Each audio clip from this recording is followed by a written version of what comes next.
오늘은 우리 교재 이제 3권을 시작합니다.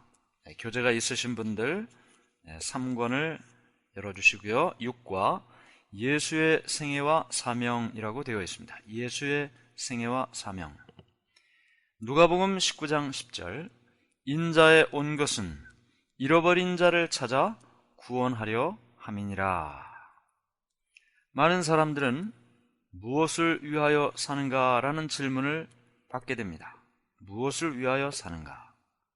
여러분은 무엇을 위하여 오늘 사십니까? 어제는 무엇을 위하여 사셨고 내일은 또 무엇을 위하여 살 계획입니까? 어떤 사람들은 살기 위해서 먹는다고 하죠? 또 어떤 사람은 먹기 위해서 사는 사람도 있습니다. 저마다 다 이야기는 다르지만 다 무엇인가 살기 위해 먹고 또 먹고 그렇게 삽니다. 유명한 진시 황제가 안 죽을 수 있는 방법, 영원히 살고 싶었던 그 마음에 불로초를 구해서 먹었죠. 그러나 그도 그것을 먹고 죽었습니다. 남녀노소 빈부를 막론하고 인생은 살고 늙고 병들고 죽고 생로병사의 굴레를 벗어날 수 없는 것이죠. 사람이 이 땅에서 왜 이런 문제 속에 살고 있다고 했습니까? 우리가 다 배웠는데요. 죄 때문이라고 했습니다. 죄가 이 세상에 들어오므로 사람은 이와 같은 생로병사의 고통의 굴레 속에 살아가고 있다. 오늘날 우리가 이 땅에 사는 목적은 무엇인가요? 이 생로병사를 우리 스스로 극복할 수 있습니까? 없습니다. 인간의 불행을 인간 스스로 해결할 수가 없습니다. 그래서 하나님께서는 이 땅에 예수님을 보내주신 것이죠. 예수님을 통해 인간의 불행을 해결해 주신다고 약속하셨습니다. 그래서 우리가 이 땅에서 몇 년을 살든 살아있는 동안 우리가 해야 할 가장 중요한 일이 있다면 생로병사의 문제를 해결하는 일이 아니라 예수님을 만나는 일이 되어야 한다는 것이죠. 오늘은 우리가 하나님께서 인간을 위하여, 인간의 구원을 위하여 이 땅에 보내주신 예수님이 어떤 분이신지 잠깐 살펴보도록 하겠습니다. 첫 번째, 예수님이 이 땅에 태어나셨는데요. 하나님께서는 인간을 처음에 만드셨을 때 인간이 죄를 지었든지 안 지었든지 간에 사람을 끝까지 책임지실 마음을 가지고 계셨습니다. 자식이 이 땅에 태어났는데 잘하면 돌봐주고 잘못하면 안 돌봐주고 그런 부모는 없습니다. 자식이 잘했거나 못했거나 간에 부모는 부모의 역할을 하는 거죠. 하나님께서는 인간이 죄를 지었다고 해서 다시 인간을 내치시거나 버리시거나 그렇게 하지 않으신다고 성경은 말하고 있습니다. 그래서 인간을 다시 구원을 하시려고 계획을 하셨는데 그런데 인간에게는 아무런 힘이 없어요. 사람에게는 자신의 문제를 해결할 능력이 없습니다. 그래서 하나님이신 예수님께서 이 땅에 오신 것이죠. 인간을 살리기 위해서 하나님이신 예수님이 직접 이 땅에 오셨다는 것입니다. 그래서 예수님이 이 땅에 오신다는 약속은 이미 범죄하자마자, 죄를 짓자마자 하나님께서 그들에게 약속하셨어요. 여자의 후손이 뱀의 머리를 상하게 한다. 여자의 후손은 예수님이 이 땅에 오신다는 것을 말하고 있으니까 그 예수님이 이 땅에 오셔서 인간을 구원하신다는 약속을 주신 겁니다. 그러면 언제 오시나요? 어디에 태어나시나요? 성경은 언제 예수님이 태어나실지 어디에서 태어나실지를 다 예언을 하고 있습니다. 예수님께서는 베들레헴에서, 이스라엘의 베들레헴에서 태어나셨습니다. 그리고 언제 태어나셨어요? 언제 태어나셨는지는 우리가 역사를 통해서 너무나 분명히 알고 있죠. 이 석이라는 연대 자체가 예수님이 이 땅에 태어나신 것을 기준으로 해서 연대를 삼은 것입니다. 그러므로 예수님께서는 예언된 장소에 예언된 시기에 태어나셨어요. 갈라디아 4장 4절에 때가 참에 하나님이 그 아들을 보내사 여자에게서 나게 하시고, 예수님이 이 땅에 태어나셨습니다. 어린 시절을 보내셨어요. 성경은 예수님의 유년 시절이나 청년 시절에 대한 이야기가 많이 기록되어 있질 않습니다. 예수님께서 이 땅에 태어나실 당시에는 이스라엘이라는 나라가 로마의 식민지로 있었습니다. 마치 일본의 식민지로 우리나라가 있었던 것처럼 말이죠. 정치적으로 어려운 가운데 있었고, 또 경제적으로도 매우 힘들고 어려운 상황 가운데 있었습니다. 그러던 예수님께서 어린 시절을 보내는데요, 살던 곳은 나사렛이라는 곳입니다. 태어나기는 베들레헴에서 태어나셨고, 또 자라나기는 나사렛이라는 마을에서 자라나셨어요. 그런데 성경에도 기록되어 있지만 이 나사렛이라는 동네는 별로 좋은 동네가 아니었습니다. 우리도 요즘 살다 보면 좋은 동네, 좋지 않은 동네 이야기하지 않습니까? 거기서 뭐 좋은 것, 선한 것이 나올 만한 그런 동네가 아니에요. 그런데 예수님께서 어린 시절을 그곳에서 보내셨습니다. 그곳에서 보내면서도 어머니 마리아를 통해 성경을 배웠어요. 천연계에 나타난 많은 내용을 통해서. 천연계가 뭐예요? 하늘, 그리고 나무, 구름, 햇빛, 꽃, 이 모든 것들이 천연계죠. 이 천연계에 나타난 하나님의 사랑을 또한 배운 것입니다.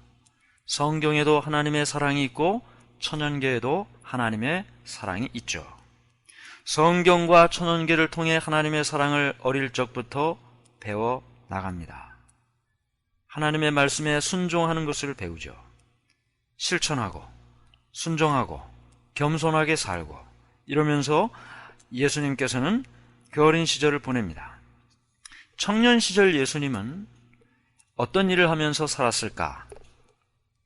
직업이 목수였습니다. 왜냐하면 그 아버지 요셉이 직업이 목수였기 때문에 자연스럽게 예수님도 목수의 삶을 살았죠. 평범한 사람의 아들로서 살았습니다. 땀을 흘리고 열심히 일을 했습니다. 일한 만큼의 보상을 받았고 그것으로 생활을 했죠. 평범한 사람으로 30여 년의 삶을 보낸 예수님께서 30세가 되던 어느 날 요단강으로 가셨습니다. 그 요단강에는 침례 요한이라는 사람이 사람들에게 말씀을 가르치고 하나님을 소개하고 사람들이 죄를 지었다면 그 죄를 용서받고 그리고 하나님께 나오는 많은 일들이 있었는데 그러면서 그 요단강에서 사람들이 침례를 받았습니다. 예수님께서도 침례를 받으러 요단강으로 나가셨습니다. 침례는 회개한 사람이 이제까지 죄를 짓고 살다가 하나님의 말씀대로 이제 살겠습니다 하고 자신의 길을 돌이켜서 하나님의 뜻대로 살기로 결심하는 것을 회개하는 것이라 그래요. 그렇게 회개한 사람이 자신의 죄를 물속에 들어갔다가 나오는 예식을 통해서 죄를 깨끗하게 함을 받는다는 것, 그것이 침례 예식의 의미였습니다. 예수님께서 이렇게 침례를 받으시고 인류 구원을 위한 구원자로서의 삶을 시작하셨어요. 30세가 됐을 때. 그리고 나서 예수님께서 사람들에게 말씀을 가르치시기 시작합니다. 그런데 예수님께서 침례를 받으셨을 때 하늘에서 음성이 들리죠. 이는 내 사랑하는 아들이요 내 기뻐하는 자라. 이는 내 사랑하는 아들이요 내 기뻐하는 자라. 예수님이 하나님의 아들로 인정함을 받고 또 모든 사람들에게 말씀을 가르치기 시작하는 것입니다. 예수님이 이처럼 침례를 받기까지 구약시대의 많은 사람들은 어떤 일을 했습니까? 아담 이후로 모든 사람들이 죄인이 돼서 죄 용서를 받기 위해서는 양 한 마리를 가지고 성소에 가서 그 양이 자신의 죄 때문에 죽는 모습을 봐야 했습니다. 양을 잡죠. 그리고는 제물로 드립니다. 하나님께 그렇게 제사를 드릴 때 하나님께서 그의 죄인의 죄를 용서해 주셨습니다. 그런데 지금 예수님이 침례받으러 요단강에 나올 때 침례 요한이 예수님을 바라보고 뭐라고 이야기를 합니까? 보라, 세상 죄를 지고 가는 하나님의 어린 양이로다. 예수님이 바로 이 땅에 수많은 죄인들이 하나님께 바쳤던 희생제물 그 양으로 이 땅에 오셨다는 것이죠. 예수님께서 그 사명을 이제 하기 시작합니다. 말씀을 전하기 전에 예수님께서는 준비하기 위해서 광야로 가서 기도하고 말씀을 연구하고 하나님과 교제하는 시간을 가졌습니다. 40일 동안 금식하며 기도했습니다. 이제 앞으로 십자가를 지기까지 인류의 구원을 위하여 하여야 할 많은 일들을 위해서, 그 사명을 이루기 위해서 하나님께 능력을 구합니다. 그때 나타난 것이 누군가요? 사탄 마귀가 나타납니다. 아담과 하와를 유혹하고 시험했던 것처럼 예수님께도 그렇게 하죠. 인간을 파멸에 이르게 하고 불행하게 만드는 것이 마귀의 목적이라고 하지 않았습니까? 예수님께서 인류를 위한 자신의 사명을 이루지 못하도록 하는 것이 마귀의 목적이었습니다. 예수님께 시험을 하죠. 3가지 시험을 합니다. 첫 번째, 내가 만일 하나님의 아들이라면 명하여 이 돌들로 떡덩이가 되게 하라. 40일 동안 금식했습니다. 먹을 것이 자꾸 생각나죠. 사람이면 다 똑같습니다. 예수님도 마찬가지죠. 하나님의 아들이기 때문에 이 돌이 떡덩이가 되게 하는 것 어려운 일이 아닙니다. 창조도 하셨는데요. 없는 것도 있게 하신 분이 이 앞에 있는 돌덩이 떡덩이로 못 만들겠습니까? 그러나 예수님께서는 자신의 능력을 자신을 위해서 사용하지 않았습니다. 사단에게 뭐라 그래요? 사람이 떡으로만 살 것이 아니요 하나님의 입으로 나오는 모든 말씀으로 살 것이다. 첫 번째 시험에 실패한 사단이 다시 또 시험합니다. 이제 예수님을 성전 꼭대기로 예수님을 데리고 가서 어떻게 해요? 뛰어내려 보라 그래요. 천사들이 너를 붙잡을 테니까 뛰어내려라. 자만심, 또 자신을 드러내고자 하는 마음, 사람마다 다 그런 마음이 있습니다. 자기를 드러내고자 하는 그런 마음, 자신의 이름을 높이고자 하는 마음, 그런 마음이 다 있어요. 사단은 지금 예수님께 그것으로 시험하는 것입니다. 그때 예수님은 뭐라고 대답해요? 기록되었을 때 주 너의 하나님을 시험하지 말라. 마지막으로 3번째, 사단은 예수님을 높은 산으로 데리고 올라가서 세상의 모든 영광을 보여줍니다. 내게 절하면 이 모든 것을 너에게 주겠다. 사람들이 다 그것 얻으려고 지금 열심히 사는 것 아닙니까? 잘 살아보려고, 높은 자리에 올라가 보려고, 떵떵거리고 사람들의 나 자신을 좀 나타내 보이고 싶어서 마귀가 그걸 다 보여주고 나한테 절하면 다 주겠다고 말했습니다. 그러나 경배하면 이 모든 것을 내게 주겠다고 말하는, 시험하는 사단에게 예수님께서는 주 너의 하나님께 경배하고 다만 그를 섬기라. 예수님께서 마귀의 시험에서 승리하셨어요. 어떻게 승리하셨습니까? 그때마다, 시험 받을 때마다 기록되었을 때 성경에 있는 말씀으로 그에게 대답하고 시험을 승리하셨습니다. 우리가 왜 성경을 연구해야 합니까? 왜 우리가 말씀을 이렇게 살펴봐야 하나요? 마귀의 끊임없는 시험과 유혹 속에서도 승리하기 위해서는 말씀을 깨닫고 확신을 가져야 하는 것입니다.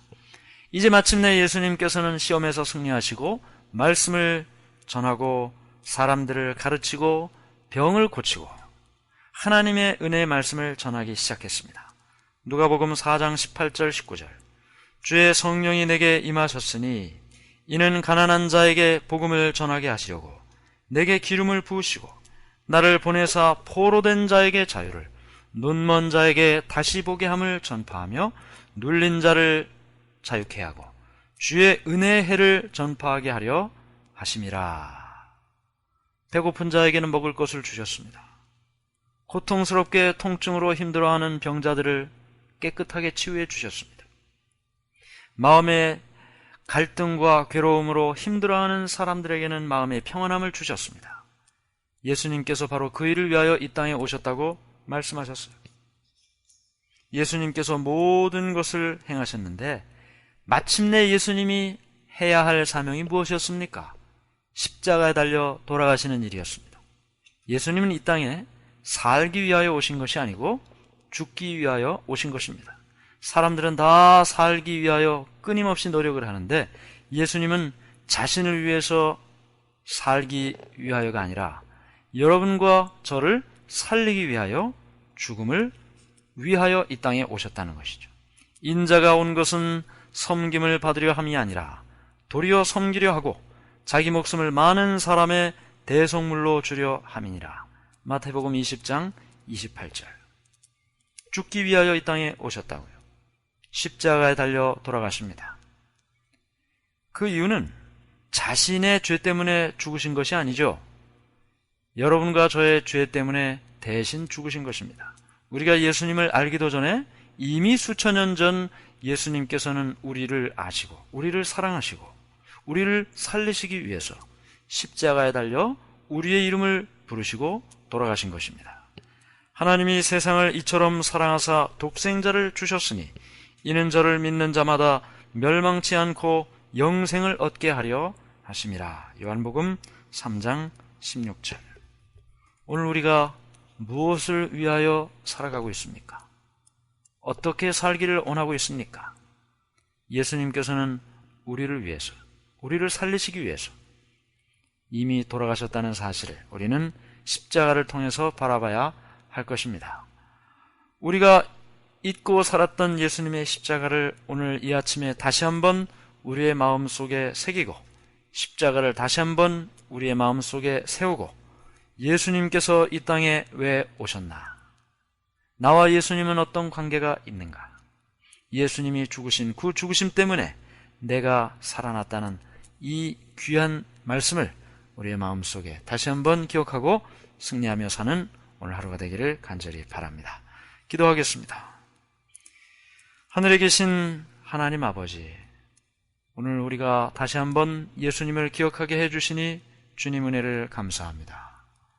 우리는 죄인입니다. 오늘도 죄를 반복하고 살아가고 있습니다. 그러나 우리는 죄 짓기를 원하지 않는 것 하나님께서 아십니다. 우리를 살리시기 위해서, 우리를 사랑하셔서 2000여 년 전 예수님을 이 땅에 보내주셨고 이미 우리를 위하여 십자가에 달려 돌아가셨습니다. 우리의 구원을 이미 이루셨습니다. 우리가 그 예수님을 받아들이기만 하면, 믿기만 하면 영원한 생명을 우리에게 주신다고 약속하셨습니다. 주님, 우리의 마음속에 다시 한번 하나님의 사랑을 깨닫게 해주시고 예수님의 희생을 기억하게 하시고 주님을 믿는 주님의 백성으로 승리하며 살아가는 오늘 하루가 되도록 인도해 주시옵소서. 예수님의 이름으로 기도드리옵나이다. 아멘.